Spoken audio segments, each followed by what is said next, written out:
Moi katsojat ja tervetuloa katsomaan tätä videota. Tässä videossa minä, Venni Härkönen, kerron teille tällaisesta kieli-ilmiöstä, jossa suomen kieleen on tullut vierasperäisiä sanoja esimerkiksi englannin kielestä ja muista vieraista kielistä. Tästä ilmiöstä on kertonut myös kansanedustaja Pekka Aittakumpu pitää puheessa eduskunnassa ja niin. Tässä videossa esittelen myös teille tällaisen kirjan kuin Nyky-Suomen sivistyssanakirja. Tämä on kirjoitettu vuonna 1995 ja tämän on kirjoittanut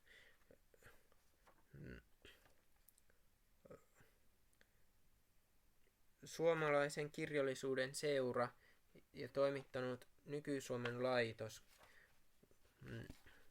Tässä on noin 30 000 vierasperäisen sanan selvitystä ja oikeinkirjoitusohjeita. Yleiskielessä käytettyjen sanojen lisäksi sanasto sisältää runsaasti eri tieteenalojen termejä, muun muassa tekniikan, lääketieteen, psykologian ja sosiologian sanastoa.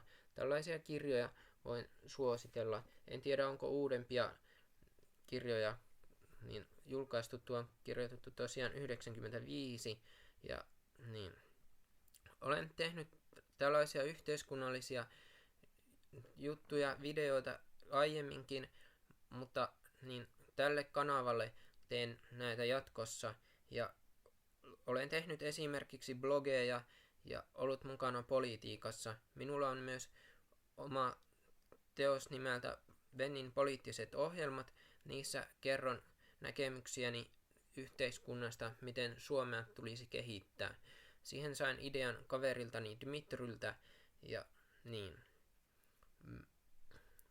Nämä vierasperäiset sanat voivat olla ongelmallisia esimerkiksi opiskelijoille ja kirjallisen töiden tuottajille.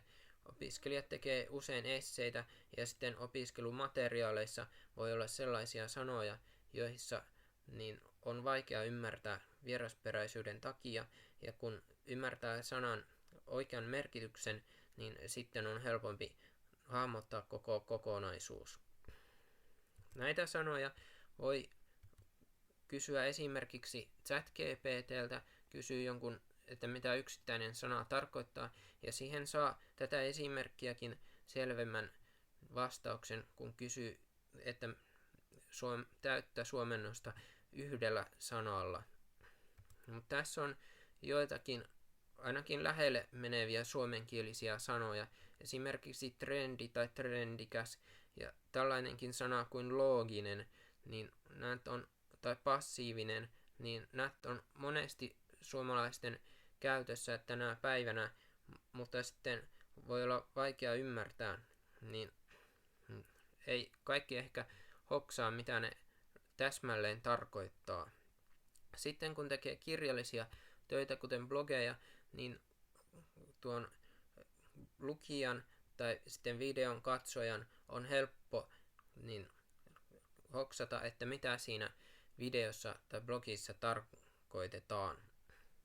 Näin. Kiitos videon katsomisesta.